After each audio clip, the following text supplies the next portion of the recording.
preocupación que ha sido fundamental en el arte de las últimas décadas es la exploración de la memoria con respecto a la imaginación. La inquietud existencial, política y poética con respecto al paso del tiempo, las historias pasadas y la memoria rescatada en un presente consciente.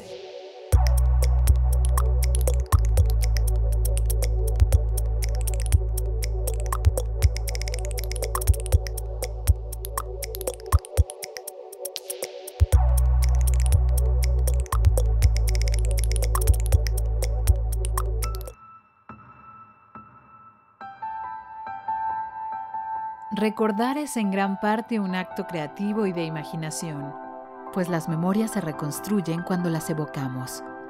En su más reciente libro, la escritora Margot Glantz, autora de más de 25 libros de narrativa y ensayo, colecciona memorias que tienen que ver con su vida y con varios territorios de los momentos que le han tocado vivir.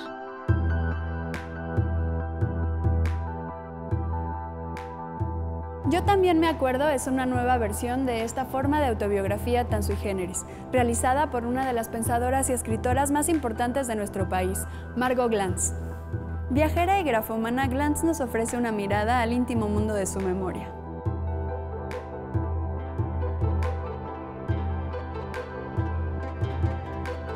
Bueno, Rodrigo Hasbún es un escritor boliviano que está estudiando en Cornell University, está haciendo el doctorado, pero tiene una revista que se llama Traviesa, que es una revista virtual. Se me pidió que hiciera algunos textos que no pude hacer, luego me pidió que hiciera yo algo semejante a lo que hizo Joe Brenner, que se llama I Remember. Entonces me pareció buena la idea y tomé 17 textos. Algunos eran fragmentos de libros de viajes, etc. Bueno, de textos de viajes míos, ¿no? También yo tenía varias frases escritas, también escribo hace casi 3 años tweets, y hay muchos tweets que son muy divertidos, y entonces tomé muchos de esos tweets, claro, los fui retomando, reescribiendo, y fui organizando el material, y me gustó mucho el trabajo. A lo largo de 454 páginas, el libro Yo también me acuerdo se construye a partir de frases breves y contundentes que inician todas con la anáfora «me acuerdo». Bueno, uno tiene recuerdos muy reiterativos, ¿no? Generalmente los recuerdos son como muy fijos y de repente ese recuerdo, cuando uno trata de recordar algo más, atrae otros recuerdos. Tiene mucho que ver con el aforismo es uno de los géneros más viejos que hay, ¿no? Es una tradición muy antigua, ¿no? En la que uno incide tratando de renovar la tradición, y es un recuerdo de mí, un recuerdo mío de mi propia biografía, pero al mismo tiempo es un recuerdo de la ciudad que yo viví, de los cambios que esa ciudad ha sufrido, de los cambios que ha sufrido el mundo, de mis lecturas de crítica literaria, de mis aficiones actuales. Y así tenía yo como 25 versiones de este libro. Este libro tiene muchos principios y muchos finales, porque se fue como organizando con un trabajo de un trabajo consciente muy claro, pero al mismo tiempo un trabajo inconsciente muy sutil, que se van como yuxtaponiendo, de tal forma que va funcionando el libro con un trabajo que es a la vez consciente e inconsciente, ¿no? Como con capas sucesivas que se van como organizando, ¿no? Si no hubiera sentido el humor, sería un libro aburridísimo, ¿no? Porque, es decir, cuando uno se pone a pensar en sí mismo todo el tiempo, todos tenemos que tener un poco de autocrítica, porque si no la tenemos estamos perdidos. Y claro, el sentido de la ironía, el sentido del humor funcionan de la manera de autocrítica. Que la gente se está volviendo cada vez más egotista y cada vez menos introspectiva. Es decir, que cada vez el pensamiento profundo es menos socorrido, ¿no? La gente me dice que cuando leen ese libro quieren hacer su propio libro. Entonces es un libro como que se vuelve colectivo, que es interesante, rompiendo el narciso, obviamente, porque es un libro muy narcisista, pero al mismo tiempo propicia a otros narcisos. En esta autobiografía, que parte de la evocación, Las emociones e imágenes crean un collage que plasma la vida con sus diversos acontecimientos, ya sean profundos o triviales. Me acuerdo que hasta los 30 años creí que era fea y tonta. Me acuerdo de Franz Kafka. En 1900 escribió: el viajero toma apresadas las rutas que aún antes de empezar su recorrido lo esperaban desde siempre. Me acuerdo que en un pasaje de En busca del tiempo perdido de Proust se describen las sesiones amorosas de Odette de Crécy con Charles Swann. Me acuerdo que detesto a Thatcher y a Reagan y también a los Bush, criminales de guerra. Me acuerdo que pienso lo mismo de Sharon, que acaba de morir después de un largo coma.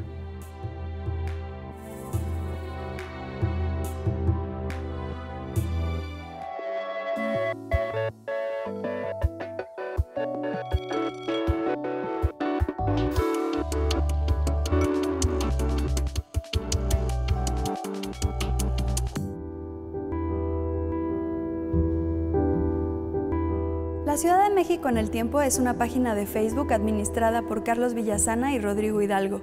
Es una ventana a la memoria y la nostalgia en la que se puede apreciar un excelente trabajo de investigación y selección de imágenes.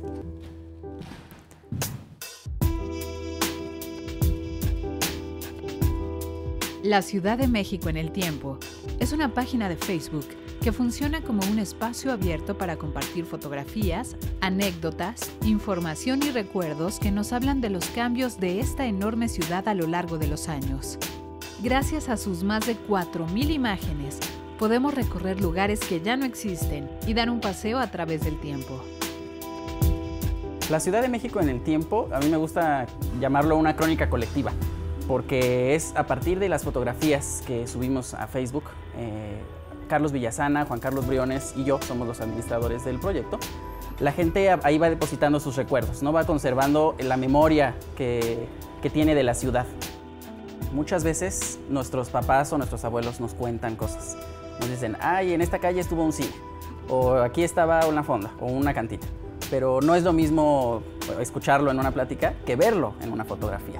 Siempre la fotografía despierta una serie de emociones, de recuerdos, de sentimientos que la gente hasta nos ha llegado a comentar ahí. Ay, es que es exactamente lo que me comentaba mi abuelita y se la enseñé y se puso a llorar, se acordó de su familia.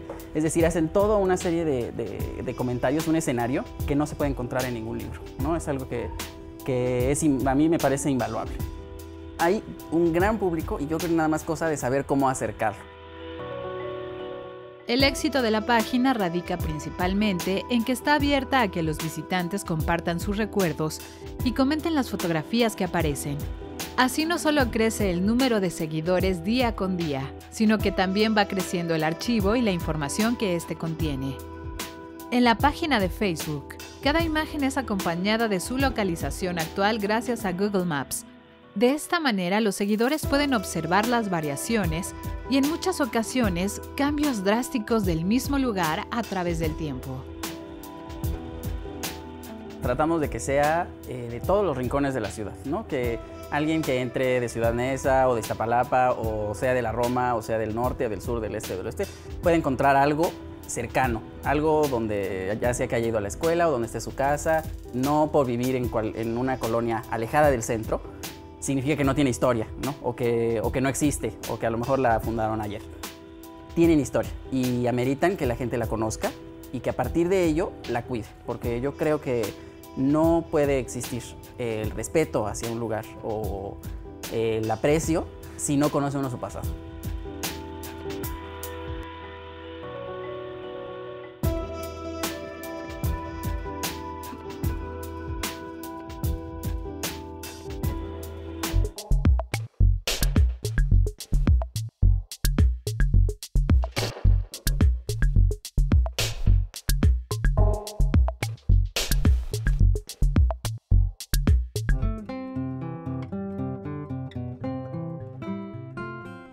El Museo Nacional de Arte resguarda la colección más grande que se conoce de José María Velasco, con más de 190 obras en acervo, que junto con otras colecciones ofrecen al visitante un correlato entre la pintura y otros formatos como la fotografía y la gráfica.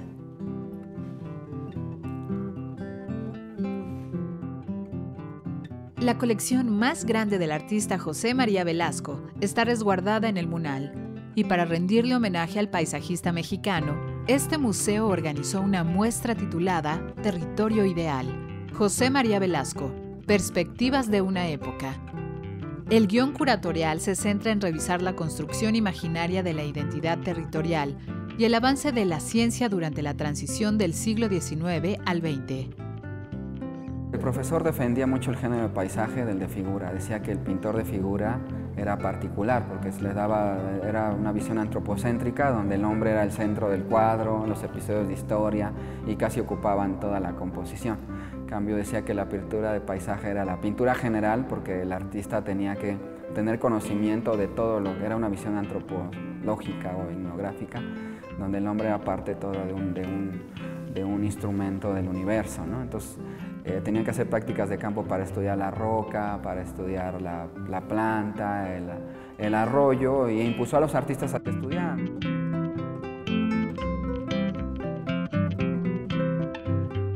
La muestra Territorio Ideal explora las diversas modalidades y disciplinas que convergieron en el periodo que va de 1830 a 1920, tanto de Velasco como de una multiplicidad de artistas que abordan los panoramas de nuestro territorio. La exposición se estructura en temas y subtemas que abordan la ciudad, la representación de la naturaleza y la modernidad. En estos deseos de valorar y resignificar nuestra colección permanente, hemos decidido ubicar esta exposición en un sitio ideal, en un territorio ideal dentro del Munal, para una exposición que es permanente. Y territorio ideal porque evidentemente la representación del territorio, del terruño, de la geografía mexicana del siglo XIX, pues no es una fotografía, ni siquiera las fotografías son la realidad misma, son interpretaciones. Entonces una interpretación de nuestro paisaje a partir del naturalismo científico del siglo XIX o del romanticismo académico que tienden a exaltarlo y a embellecerlo, ¿no? A dar una representación ideal que de ahí puede desprenderse idealismo, ¿no?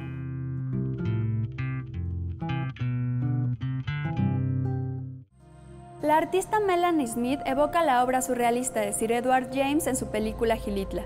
Las estructuras arquitectónicas y esculturas inacabadas aparecen como ruinas y vestigios de la modernidad latinoamericana.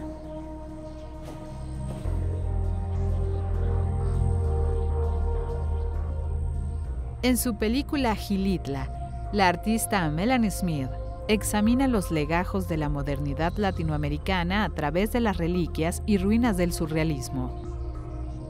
Cuando hice los primeros viajes a Xilitla, estaba muy consciente de la distancia que James tuvo que recorrer en ese momento para llegar a Xilitla. Son unos 10 horas de la Ciudad de México y imagínate pues en esos días probablemente el doble o más.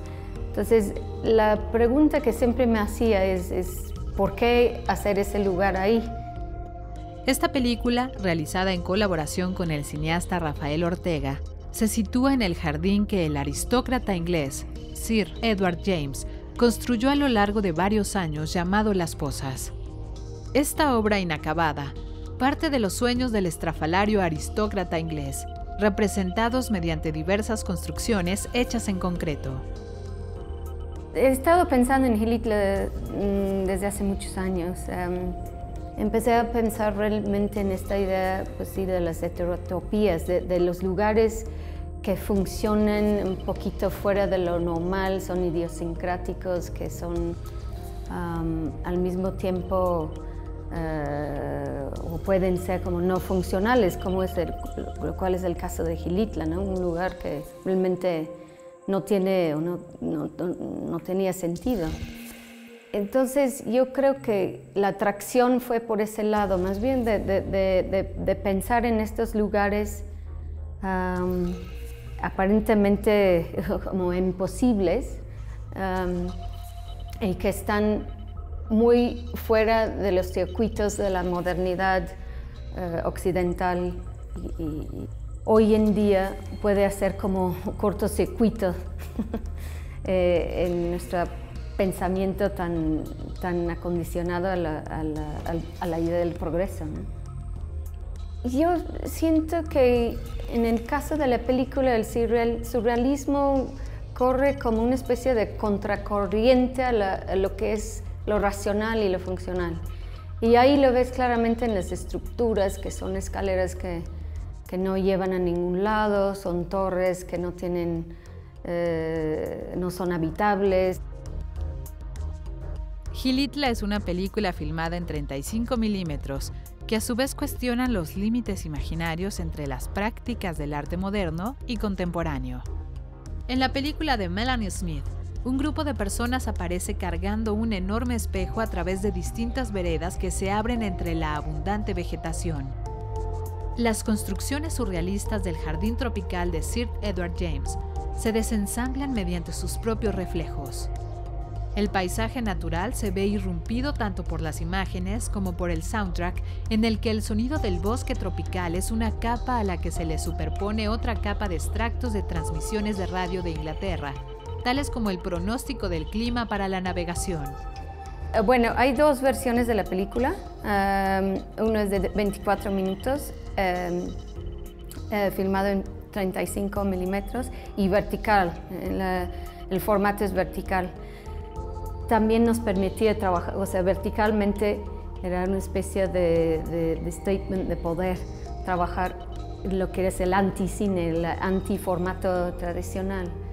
Son, yo diría, constelaciones visuales, no es una narrativa lineal, son muchas influencias de artistas modernas, el surrealismo,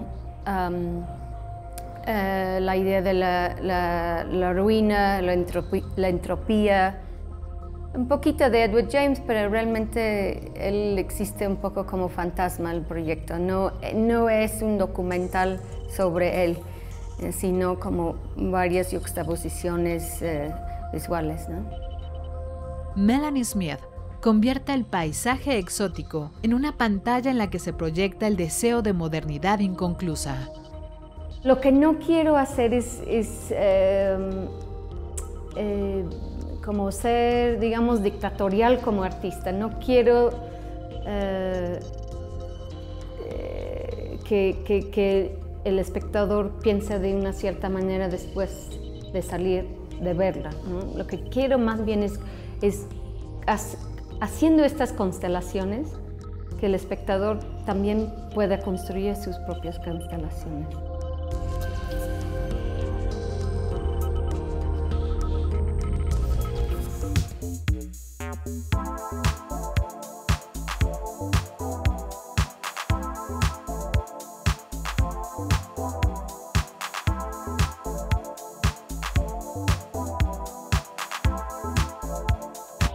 En su falso documental titulado Ruins, el cineasta Jesse Lerner hace un examen historiográfico de la manera en que se ha escrito la historia del México prehispánico. Es tarea del espectador develar la verdad que hay detrás de esta película contada en diversos formatos.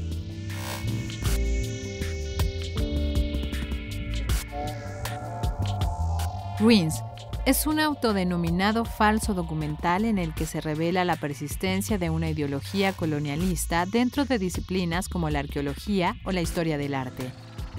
En Ruins, Jesse Lerner abarca una multiplicidad de estrategias documentales e historiográficas que van desde el pietaje de archivo o found footage hasta entrevistas hechas con una cámara oculta, así como recreaciones ficcionadas.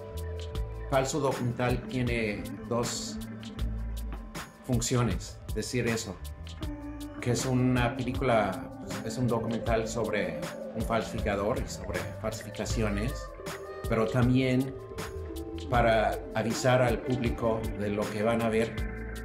En gran parte es documental, pero que también tiene algunos elementos falsificados. Además de señalar el discurso colonialista imperante en la historia dedicada al México prehispánico, Ruins interroga las convenciones de autenticidad, autoría y el documental histórico. La película debe algo a un discurso de lo que podríamos llamar historiografía postmoderna, ¿no? De que historia no debería ser pensado como una serie de hechos, sino que hay una serie de fragmentos y discursos que podrían ser amados a través de una variedad de estrategias. La estructura de Ruins es intertextual y hace referencias directas a otros textos históricos, así como a películas de ficción, comerciales de televisión, música, noticieros y largometrajes hollywoodenses. Pensé en 5 capítulos o 5 segmentos que al principio hablamos de arqueología antes de arqueología como disciplina científica, ¿no? En que algunos investigadores sabios europeos empezaron a buscar explicaciones o inventar teorías sobre quiénes son los pueblos indígenas de las Américas. Luego otro capítulo sobre los abuelos o los padres de arqueología maya, que sale Edward Thompson y Sylvanus Morley.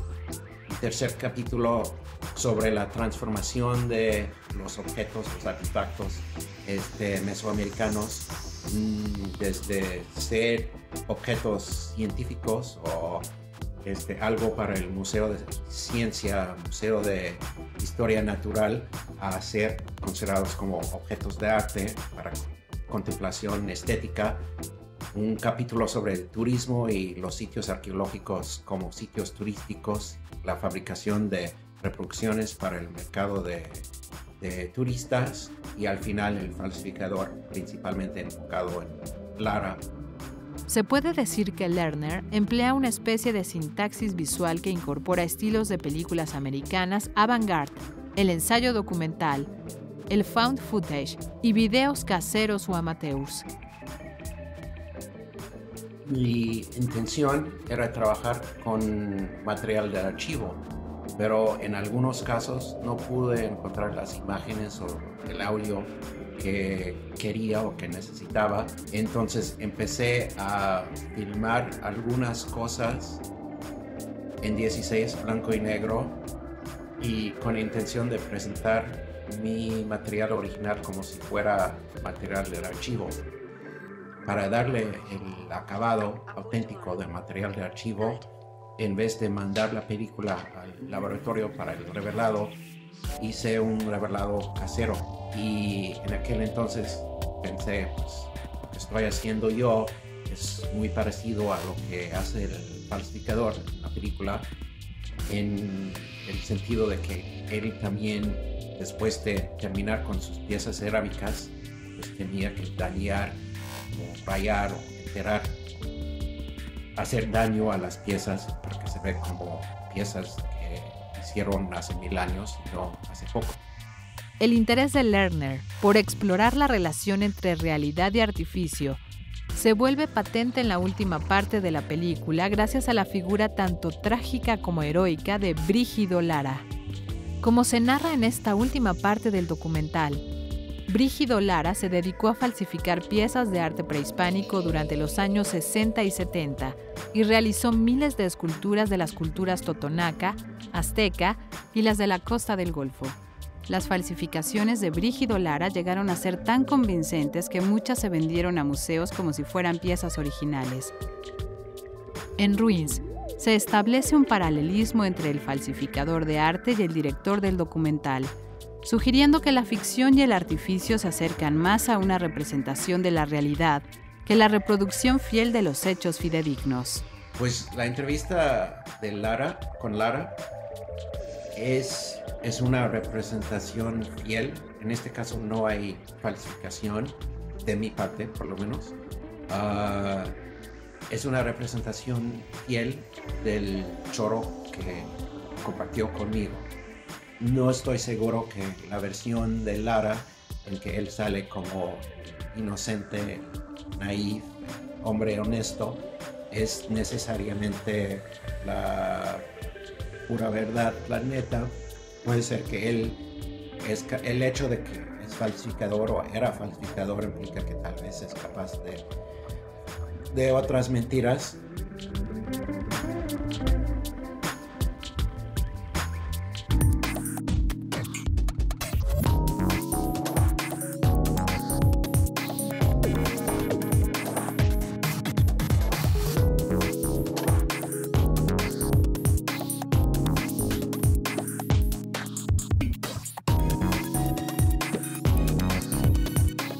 Gracias por acompañarme en el programa de hoy. Yo soy Jessie Bulbo y esto es Banda Ancha.